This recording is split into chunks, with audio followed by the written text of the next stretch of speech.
Hello friends, welcome to My Kitchen, My Rules. And I know that y'all are already using your context clues looking around me to see what we're gonna have today.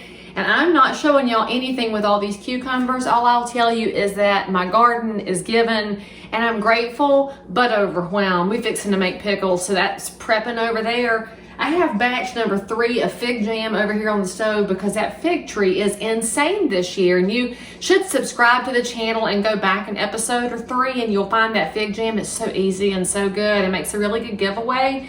It's about to be closing gifts for my clients because I have it. So I'm hungry. So when you're cooking, sometimes what you're hungry for is not what you're fixing though. So I'm gonna show y'all a Southern classic. Today we're gonna make some pimento cheese. And if you are not somebody that eats pimento cheese, that's sad, frankly. You need to cure that right now. So here's what you need. You need sliced pimentos. Now they come in this little cute jar, which by the way, once you wash it, becomes a wonderful place to keep costume jewelry. You actually need 2 jars of it, but we're gonna start with 1 jar. I gotta get my old lady gripper here. I keep forgetting this arthritis is going to work my last nerve. And thank you to Relafin Nabumaton. I don't know where this came from, but you know, maybe I should give those away for a promotional gift. What do y'all think? You want your realtor to give you some grabby things because she's medium aged? So there's 1 jar of pimentos. We need a cup of mayonnaise. And look, see, I know y'all are learning because you watch this program that Duke's is the only mayonnaise, thank you. And if you're eating Hellman's or Miracle Whip, that's just frankly sad. So I think that's about a cup. Now you might want to adjust that depending on how creamy you like your pimento cheese. We need 2 blocks of cream cheese. Today we have Philadelphia, 1/3 less fat because that was on sale.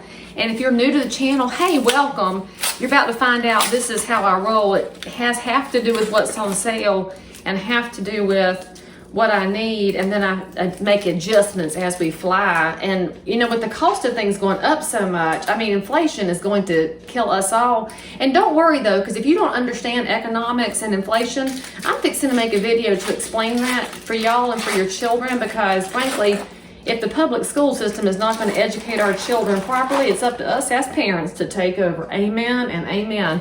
So we need 2 blocks of this.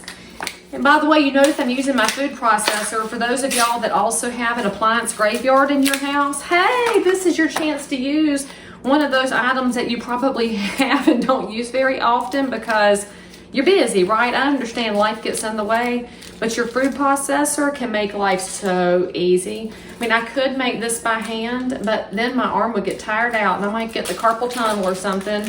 Then I'd have to have surgery and then I would be out for so long and I would have to get my tan messed up because I would have a splint on my arm. And see, that's just not worth it. See, too many things get involved. And then we need 2 pounds of cheese. Okay, now I know that sounds like a lot. And I normally, if y'all know anything, you know I like to grate it off the block, but I'm hungry. So I'm going to use the cheese I have.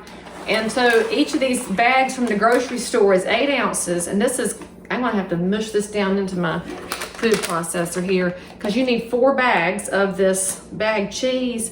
Now you can use cheddar, sharp cheddar. I'm using 3 state cheddar from Lowe's Foods, because I never had the 3 state cheddar before, and it's apparently Wisconsin and Vermont and New York. So I'm like multicultural here.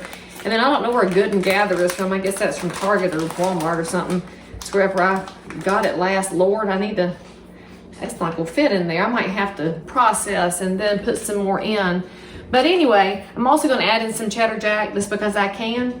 So we put the lid on our food processor and the turn the on button. Look, how about that?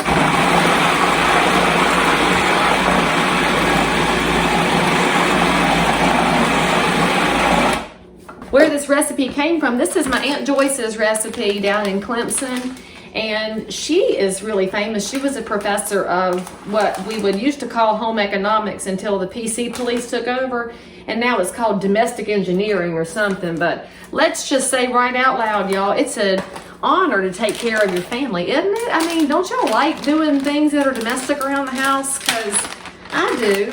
And if you don't, that's cool too, but we shouldn't diminish people who enjoy that. So anyway, I'm very grateful to my Aunt Joyce for all the years, and she knows every trick on the planet. Put the top back on. It's barely gonna fit. Lord. Okay, let's turn it some more. You can get the spatula and scrape down the sides if you want to, but I'm trying to let the processor do the work here.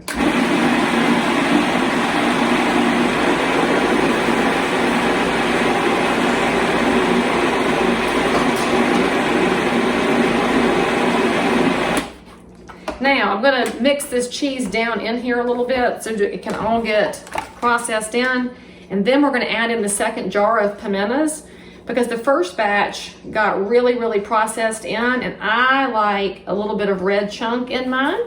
So we'll put that last little bit of pimento in, and this is so creamy and cheesy, and then you can put it in a container, keep it in your fridge. It really just goes good on some white bread, some Merita or Wonder Bread, or I guess if you want to be super healthy and stuff, you can get some of that Ezekiel bread with the grain numbers on it. Let me just mix in that second jar of pimentos now. And we may yet have to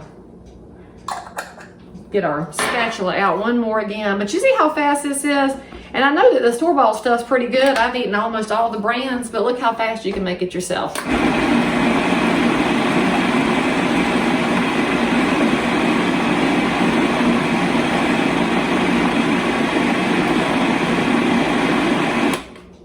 My jar is too full.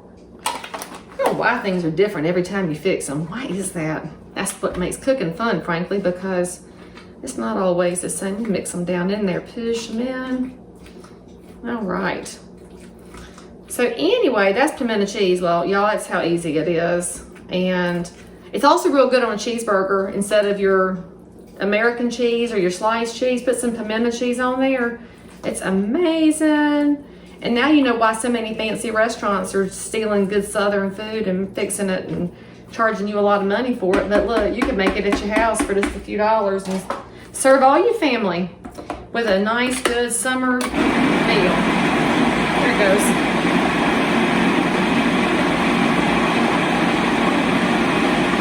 And this, my friends, is some good eating. So, make sure you hit subscribe if you want some more good, easy recipes that will feed your family for a year and a half, apparently.